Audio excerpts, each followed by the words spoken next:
오늘은 Father's Day입니다. 제가 Mother's Day 때는 성서에서 찾아볼 수 있는 어머니들 중에 한 명인 나오미에 대해서 생각해보는 시간을 가졌죠. 다 기억하시고 계실 거라 믿습니다.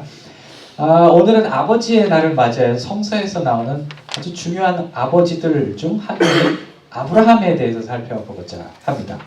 아브라함은 이제 히브리어로 아봇, 그러니까 아브라함은 아빠거든요. 아버지들이라는 구약의 중요한 족장들, patriarchs들에 속하는 어떤 아브라함, 이삭과 야곱, 그러니까 이스라엘뿐만 아니라 이스라엘 선조라고 이슬람의 선조라고 여겨지는 매우 중요한 인물이 아브라함입니다. 아브라함이 특별하게 중요하게 여겨지는 것은 그의 믿음 때문입니다.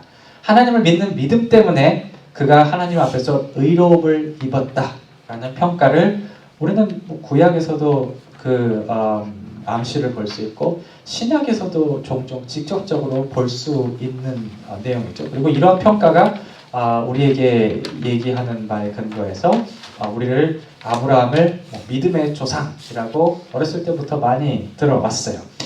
오늘 본문은 아브라함의 믿음을 대표적으로 보여주는 사건을 기록하고 있습니다. 전체 내용을 간단하게 요약을 하면 하나님께서 자신의 하나밖에 없는 아들 이삭을 제사를 통해 드려라 라고 명령을 주셨을 때 아브라함은 그것을 받아들이고 실제로 실행에 옮기려 한 장면이 오늘 본문에 기록되어 있어요. 아주 되게 유명한 장면입니다. 이 장면에서 두드러지는 아브라함에 대한 태도는 아마 순종일 것이에요. 자신의 하나밖에 없는 아들을 바치라는 하나님의 명령에 순종하는 모습이 이 아브라함의 믿음을 떠받치는 중요한 한 축임을 오늘 본문을 통해서 우리는 알 수가 있습니다. 이제 히브리어는 샤마라고 쓰이고 영어로는 obey라고 이제 번역되는 순종이라는 개념은 성서에서 하나님과의 관계에서 매우 중요하게 여겨지는 태도 중에 하나입니다. 하나님의 말씀에 대해서 동의하고 실제로 행하는 것까지 포함된 개념이 순종인데 이것이 잘 되지 않아 문제가 많이 발생함을 이스라엘의 역사 가운데 그리고 예수님의 시대 상황을 통해서 성서는 우리에게 반복해서 얘기를 합니다. 우리 또한 마찬가지인 것 같아요. 이 믿음의 축을 한 축을 이루는 중요한 이 순종이 우리 삶 가운데 잘 실현되지가 않는 것 같습니다. 성서에서 정말 많은 것들을 우리에게 얘기하죠. 교회에서 듣는 하나님의 말씀들, 예를 들어서 원수를 사랑하라, 내 이웃을 내 몸과 같이 사랑하라, 모든 것을 다 버리고 나를 따르라 라는 말을 들었을 때 고개를 끄덕끄덕 거리긴 하지만 실제로 못할 때가 많고 어떤 경우에는 귀까지 이렇게 닫아버리는 그런 우리의 모습을 실제로 많이 발견을 하며 내가 그게 뭐가 중요하지? 라는 그런 생각이 들면서 순종이 잘 되지가 않는 것이죠. 나 지금 삶에 만족하는 내가 왜 더 이상 여기에 더 들어야 돼? 하나님 말씀 들어야 돼? 이렇게 하면서 순종이 잘 되지가 않을 때가 많아요. 우리가 오늘 읽은 아브라함에 대한 본문은 이 순종에 대해서 순종에 대한 우리의 무감각함 혹은 반발을 이해하고 개선하기 위해 매우 적합한 본문입니다. 왜냐하면 하나님께 순종하기 위해 우리들에게 어떤 작업들이 필요한지 또 순종의 가치가 무엇인지에 대해서 오늘 본문이 잘 설명해 주기 때문이에요. 그래서 저는 이것에 대해서 잠시 생각해 보고자 합니다. 먼저 순종에 이르기 위해 필요한 작업들입니다.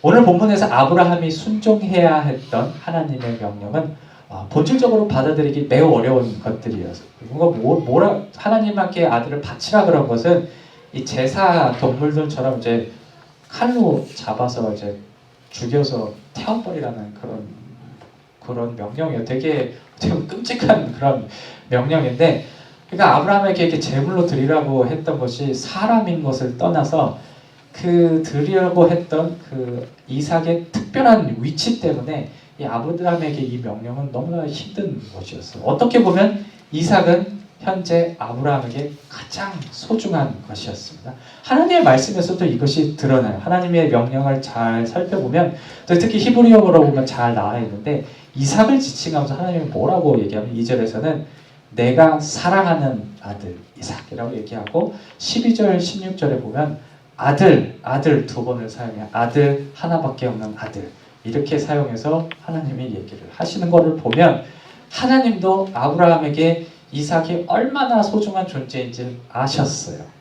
이러한 특별한 이삭의 위치를 생각할 때 하나님께서 요구하신 순종은 아브라함에게 가장 소중한 것을 내려놓는 것과 연관이 있음을 우리에게 말을 합니다. 이 본문 1절에서는 이러한 요청을 이렇게 설명을 하죠. 하나님의 의도가 하나님께서 시험하려고 했다라고 이렇게 얘기하는데, 이 시험하려고 했다는 것이 하나님이 잘 몰랐기 때문에, 아브라함의 믿음이 몰랐기 때문에 그걸 알아내려고 했다기보다는 아브라함과 이삭, 그리고 이 사건을 두고 보게 될 우리들과 같은 후대 사람들에게 무언가 가르치려 했던 것이 그 목적. 왜냐하면 하나님은 일이 어떻게 진행될지 다 아셨을 테니까요. 그래서 순양을 준비하셨죠.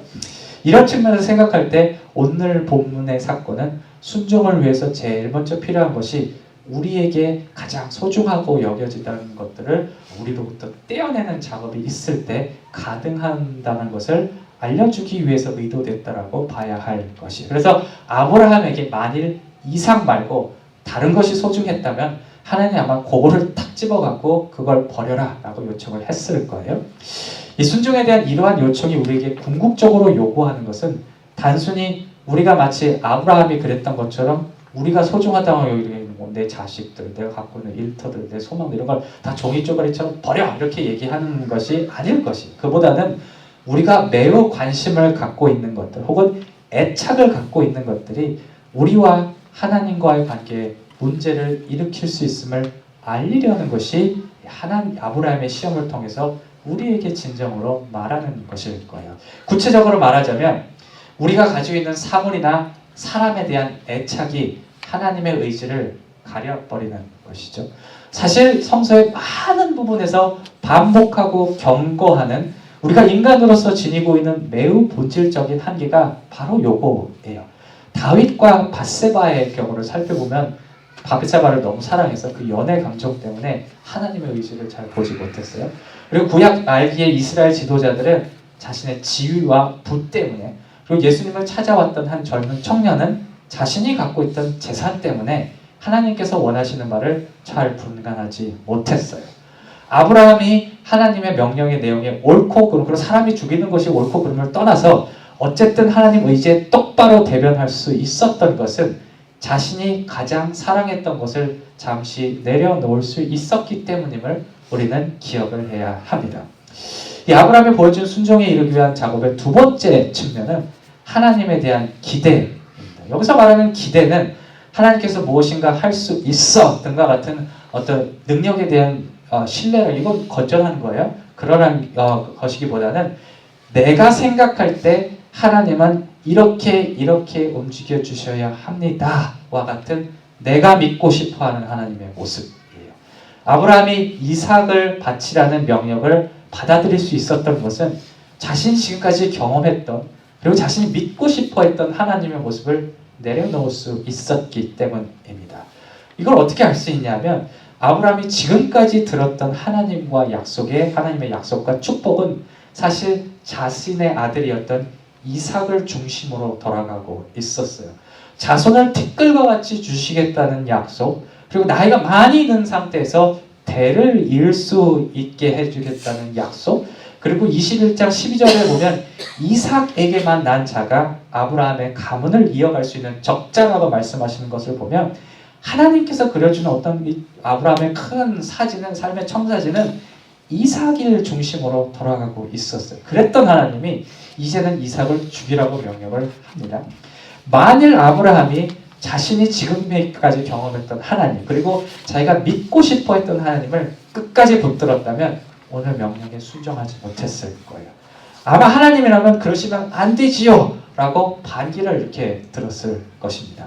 이러한 측면에서 생각할 때 아브라함의 순종이 우리에게 보여주는 것은 바로 하나님께서 해나가시는 일이 내 생각과 내 예측을 벗어날지라도 받아들이는 마음입니다. 내가 원하는 틀 안에 하나님을 가두는 것이 아니라 하나님의 틀 안에 우리를 놓는 것이죠. 사실 우리가 하나님 말씀에 혹은 하나님께서 보여주시는 현실에 잘 순종하지 못할 때를 생각해 보면 그 이유 중 하나는 아마 우리가 원하는 하나님의 모습이 아니기 때문에 그럴 거예요. 아니 예를 들어서 하나님께서 나에게 복을 주셔야 되잖아요. 하나님께서 구하면 주신다고 하셨고 아니 내 필요를 다 아시라고 하셨는데 이제는 나에게 좁은 문을 들어가게 하시네요. 그럴 때 갈 수가 없는 거예요. 하나님에 대한 특정한 기대 때문에 찾아오는 이 반감 혹은 저항을 사실 깊게 파고 들어갔을 때 우리가 발견할 수 있는 모습은 아마 나와 하나님을 동일선상에서 보고 있는 상황일 거예요. 하나님께서 결정하시고 해나가는 일들을 내가 바꿀 수 있다는 어떤 전제가 내가 원하는 하나님 안에 깔려있는 우리와 하나님을 같이 놓고 보니까 내가 원하는 대로 하나님 움직여 주셔야 합니다. 어떻게 보면 이렇게 둘이 같이 똑같이 놓고 보는 것이죠.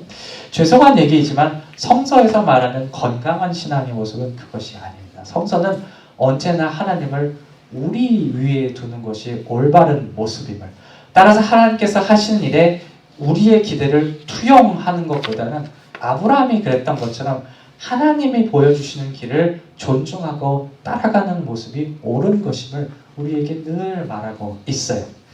그렇다면 도대체 순종의 모습에 무슨 가치가 있을까요? 좋아요. 하나님 쫓아가고 그렇게 해야 되는 거 알겠어요. 그러면 내가 그거를 위해서 좋아하는 거 다 떼놓고 내가 원치 않은 하나님의 모습이라도 수긍해야 된다면 도대체 내가 왜 신앙을 뭐 때문에 좋아서 가져야 합니까? 라는 그런 질문을 우리에게 던질 수가 있어요. 순종이 우리에게 주는 가장 큰 선물은 이를 통해서 우리가 하나님께서 하시는 일을 볼 수가 있기 때문입니다. 본문 13절에서 아브라함이 순양을 발견한 시점에서 이를 알 수가 있어요. 이 부분은 하나님께서 이삭에게 이삭 대신에 받을 제물로서 순양을 한 마리를 준비해 주신 장면이죠. 아브라함이 이 순양을 발견했을 때 매우 적절한 시점에서 매우 필요한 것을 예비하시는 하나님에 감격해서 이 자신이 했던 지명의 이름을 여호와 이레라고 명명하기까지 합니다. 여기서 생각해 볼 것은 아브라함이 하나님의 놀라우신 일하심을 목격하고 감격하게 된 것이 바로 그가 하나님의 명령에 순종했기 때문이라는 사실입니다. 만일 아브라함이 하나님의 명령에 저항해서 제사를 드리지 않았거나 혹은 이삭 대신에 순양을 미리 준비해 가서 제사를 드리려는 것에 문제가 없었다면 이 본문에서 준비해 주신 순양의 가치가 오늘 본문처럼 눈에 들어오지 않았을 거예요. 아브라함이 하나님께서 시킨 일에 수긍하고 따랐을 때 그가 발견한 어떻게 보면 매우 평범할 수 있는 이 순양 단 한 마리가 살아계신 하나님의 증거가 된 것이죠. 순종을 통해 살아계신 하나님을 발견한 것입니다. 이 순종에 주어서 말씀을 생각하면서 새삼스럽게 깨달은 사실은 하나님의 말씀에 혹은 하나님께서 열어주시는 현실에 순종하기가 쉽지 않다는 사실을 저 또한 이렇게 깨닫게 되었어요. 특히 제가 하는 일이 이제 목회자는 미니스트리잖아요. 이기 때문에 내 삶을 하나님을 위해서 내 삶을 헌신하고 이 삶을 다 하나님께 맞췄는데 하나님께서 내가 원하시는 방향의 길을 열어주시지 않을 때 순종하고 싶은 마음이 줄어드는 것 같아요. 오늘 나오는 말씀을 토대로 생각해 보았을 때 특히 제가 두 번째 얘기했던 내가 원하는 어떤 특정한 하나님의 상이 내 머릿속에서 나를 고민하게 한다는 것을 많이 느끼게 됩니다. 아니 하나님이 살아계신다면 내가 노력할 때 내 뒤를 밀어주셔야 하는 것 아닙니까? 하는 것들이 고민이 제 마음속에 이렇게 불쑥불쑥 찾아올 때가 있어요. 교회 온 지 한 2달 정도쯤 되었을 거예요. 한 2월, 1월, 2월쯤 되었을 때 제가 교회에서 매일 혼자 기도하거든요. 혼자 기도하는데 그런 생각이 왜 들었는지 모르겠어요. 근데 제가 교회 오기 전에 방문했던 어떤 몇몇 교회들, 조금 큰 교회를 방문할 수 있는 하나님께 기회를 주셔서 갔는데 그 교회들이 예배하는 모습들이 떠오르면서 이런 불평 아닌 불평을 하나님께 토로하게 됐어요. 뭐라고 불평했냐면 하나님 좋은 교회를 섬길 수 있게 해주시고 이렇게 좋은 성도님들도 주셨는데 너무 감사한데 우리 교회도 다른 교회들처럼 좀 악기도 빵빵하게 연주하고 들썩들썩하게 찬양도 하고 그렇게 되면 안 돼요? 그런 생각이 제 마음속에 들더라고요. 이런 질문을 하나님께 던지면서 이거 제가 돈을 주고서라도 사람을 영입해 와야 되나? 뭐 그런 거 있잖아요. 뮤지션들 돈 주고 페이해갖고 데리고서 내가 그렇게까지 해야 되나? 라는 그런 생각을 한 며칠 동안 이렇게 했어요. 상황을 보아니 별 뾰족한 수가 없고 사실 돈을 주고 데려간다는 자체가 오늘은 않고 저희 교회 형편도 안 되고 그래서 그냥 하던 대로 예배를 진행을 했어요. 그러니까 하나님께서 보여주신 상황에 수긍하기는 수긍한 것인데 어쩔 수 없는 순종이라고 봐야 될 거죠. 그냥 어쩔 수 없으니까 오케이 가겠습니다 하고 간 거예요. 그러는 와중에 참 저에게는 놀라운 경험을 하게 되었는데 바로 난데없이 고등학생들이 우리 교회에 참석을 해서 악기를 연주하고 찬양하러 야외에 참석하게 된 것이에요. 사실 제가 이 친구들과 연결고리가 생겼을 때 그냥 제가 도와주고 싶은 마음만 있었지 뭐가 얻을 것을 기대한 것도 아니고 시키려고 한 것도 아니었기 때문에 이 친구들이 제가 찬양할 수도 있어요? 제가 바이올린 할 수도 있어요? 이렇게 얘기하고 참여하게 되었을 때 저는 이것이 하나님이 하신 것이라고 제가에게는 생각을 할 수가 없더라고요. 하나님이 이 교회를 정말 사랑하시는구나 라는 생각을 하게 되었습니다. 만일 이 친구들이 제가 왔을 때부터 이미 있었다면 혹은 제가 이리 뛰고 저리 떠서 억지로 사람들을 구해왔다면 학생들이 나타났을 때 이러한 인식이 덜했을 것이에요. 하나님께서 보여주시는 길을 따라 자의반 타의반 순종하는 마음으로 걸어갔을 때에 시기적절할 때 필요한 것을 채워주시는 하나님을 발견할 수가 있었습니다. 학생들이 몇 달 그렇게 해주고 이제 한국으로 돌아갔는데 그리고 또 다음 학기에 어떻게 될지 사실 잘 모르겠어요. 몇 명은 온다 그러고 몇 명은 다른 데로 간다 그러고 이렇게 얘기를 하는데 그렇지만 최근에 몇 달 동안 이 친구들과 함께한 이 시간은 저에게 있어서 살아계신 하나님의 증거로 기억되어서 저의 마음에 참 따뜻한 마음을 주고 하나님을 위해 걷는 이 길에 참 큰 힘을 주고 있습니다. 아마 조심스럽게 추측해 보기로는 아브라함이 순양을 준비해 주신 하나님을 발견했을 때 이런 마음을 갖지 않았을까라는 생각을 오늘 본문을 읽으면서 하게 되었습니다. 말씀을 정리할게요. 사무엘상 15장 22절은 순종이 제사보다 낫다라고 얘기를 합니다. 오늘 나눈 순종은 하나님을 위한 것이기도 하지만 우리를 위한 것이기도 해요. 우리가 하나님과 붙어 있기 위해서 우리에게 새 힘 주시는 하나님을 경험하기 위해서 살아계신 계신 하나님을 발견하기 위해서 순종이 필요함은 오늘을 본문을 통해서 알았습니다. 우리가 조금 더 원하는 것들, 우리가 사랑하는 것들을 내려놓고 우리가 원하는 특정한 하나님의 모습을 내려놓고 조금 더 하나님께 집중하는 그런 삶을 살았으면 좋겠어요. 이 과정을 통해서 하나님이 우리에게 바라시는 것들을 발견하고 그것을 따라가게 되었을 때 마치 아브라함이 그랬던 것처럼 준비하시는 하나님, 인도하시는 하나님을 발견하게 되실 것이라 저는 믿습니다.